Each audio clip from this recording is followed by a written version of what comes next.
રાજ્યમાં એસીબીની ટ્રેપમાં પણ લાંચિયા કર્મચારીઓ ઝડપાઈ ચૂક્યા છે।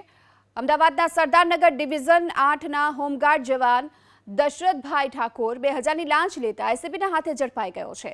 હોમગાર્ડ જવાને અન્ન અને નાગરિક પુરવઠો કચેરી નરોડા ઝોનમાં રાશન કાર્ડમાં નામ અલગ કરાવવા માટે 2000 રૂપિયાની લાંચની માંગ કરી હતી। નક્કી થયા મુજબ સેજપુર ટાવર પાસે એસબીઆઈ બેંકના એટીએમ પાસે લાંચ લેતા એસીબીના છટકામાં તે સપડાયો। આ સાથે બનાસકાંઠાના પાલનપુરમાં ઉત્તર ગુજરાત વીજ કંપનીના ઇન્ચાર્જ અધિક્ષક તરીકે ફરજ બજાવતા વર્ગ 1ના અધિકારી સંજય પટેલ 50,000 રૂપિયાની લાંચ લેતા એસીબીના હાથે રંગે હાથે ઝડપાઈ ગયા છે। ફરિયાદી ઇલેક્ટ્રિક લેબર કોન્ટ્રાક્ટ તરીકેનો વ્યવસાય કરે છે, જેને પાલનપુર વર્તુળ કચેરીના ટેન્ડર અપ્રૂવ કરવા માટે કોન્ટ્રાક્ટરને બોલાવી ટેન્ડરની રકમના 1% લેખે 82,000 રૂપિયાની લાંચની માંગ કરી હતી। જોકે ફરિયાદી લાંચ આપવા ઈચ્છતા ન હોવાથી મહેસાણા એસીબીમાં ફરિયાદ કરવામાં આવી।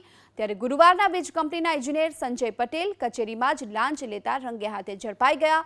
અરવલ્લીના મોડાસામાં પણ આરટીઓ એજન્ટ ઇમરાન ઉર્ફે ભૂરો ટ્રકની ફિટનેસ માટે 6,500 રૂપિયાની લાંચ માંગતા ઝડપાઈ ચૂક્યો છે। લાંચ સ્વીકારતા ગાંધીનગર એસીબીએ ટ્રેપ કરી તેને ઝડપી લીધો।